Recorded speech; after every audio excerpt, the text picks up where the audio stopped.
ఒరే, ఏనుగులు మన చెరకు పంటను నాశనం చేశాయిరా. వీటిని ఊర్లోకి రాకుండా ఎలా ఆపాలి? దిగులు పడకమ్మా, ఇది ఊరి సమస్య. ఎలాగైనా తీరుస్తా. అడవిలో తెల్ల ఏనుగుని తీసుకొచ్చి ఈ సమస్యను తీరుస్తా. గజరాజా నమస్కారం. మా పంటలను ఏనుగులొచ్చి నాశనం చేస్తున్నాయి. మీరే ఎలాగైనా వాటిని రాకుండా ఆపాలి. మీరు అడవిని నాశనం చేశారు కాబట్టి మా వాళ్ళు గ్రామాలలోకి వస్తున్నారు. నేను నా ఏనుగులని ఆపుతాను, కానీ నువ్వు నీ డాన్స్ తో నన్ను సంతోషపరచా. మా గ్రామస్తుల కోసం ఏమైనా చేస్తాను.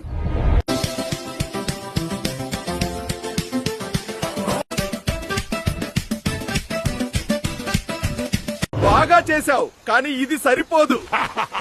గజరాజా, నేను అన్ని రకాలుగా ట్రై చేశా. ఇక నీకు నా స్టైల్లో చెప్తా. మాటలతో చెప్పినప్పుడే వినొచ్చుగా. అమ్మా, ఏనుగులను తరిమి కొట్టడానికి ఏమి తెచ్చానో చూడు. ఒరే, ఏకంగా గజరాజునే తెచ్చావా? కానీ మనకి ఈ గజరాజుతో అవసరం లేదురా. ఏనుగులను తరమడానికి మన డిప్యూటీ సీఎం గారు కుంకి ఏనుగుల్ని పంపి మన సమస్యను తీర్చారు. Thank you deputy CM sir. సరే అమ్మా, ఇప్పుడు ఏం చేద్దాం ఈ గజరాజుతో? ఊరంతా గజరాజు మీద సవారీ చేద్దాం.